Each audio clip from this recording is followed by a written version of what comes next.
কিছুটা সমাধান দিতে পেরেছি, দিয়েছিও। কিন্তু আমরা ক্রমেই দেখলাম যে এই ধরনের অভিযোগ প্রচুর পরিমাণে বেড়ে যাচ্ছে।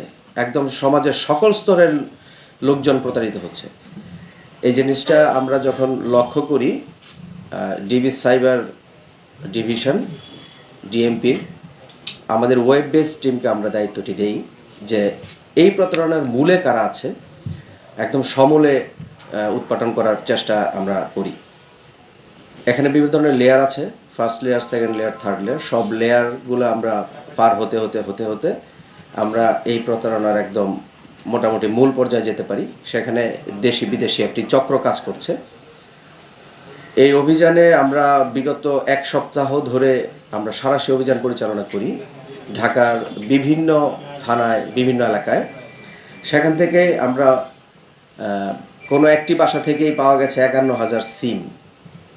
বাংলাদেশে ব্যবহৃত বিভিন্ন মোবাইল কোম্পানির সিম ৫১,০০০। টোটাল আমরা ৫১,২৫১টি সিম উদ্ধার করি।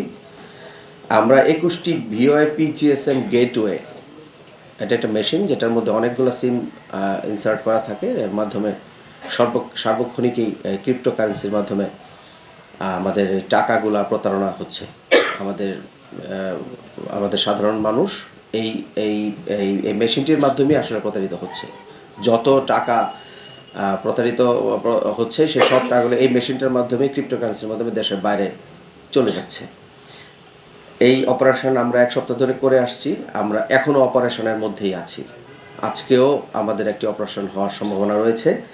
এই টোটাল অপারেশন করে আমরা 5টি ল্যাপটপ, ৫১,২৫১টি সিম, বিভিন্ন ব্র্যান্ডের প্রায় 50টি মতো মোবাইল, 47টি মোবাইল এবং 2টি সিপিইউ আমরা উদ্ধার করতে পেরেছি। এবং দেশি বিদেশি আমরা 8 জন নাগরিককে গ্রেফতার করেছি। আমাদের এই অপারেশন অব্যাহত থাকবে। আর ডিবি সাইবার ডিভিশন আপনাদের মাধ্যমে সবাইকে একটু আমরা সতর্ক করতে চাচ্ছি যে অপরিচিত কারো সাথে বিকাশে লেনদেন করা যাবে না, বা অন্য কোনো অ্যাকাউন্টে লেনদেন করা যাবে না অপরিচিত কারো সাথে। এমনকি প্রলোভন দেখে কারো অ্যাকাউন্ট ব্যবহার করেও এই প্রতারক চক্র বিভিন্নভাবে তাদের প্রতারণার কাজ চালিয়ে যাচ্ছে। অনেকে বুঝে না বুঝেও সেই অ্যাকাউন্ট তাদেরকে ব্যবহার করতে দিচ্ছে এবং বিভিন্ন ধরনের আইনি জটিলতার সম্মুখীন হচ্ছেন।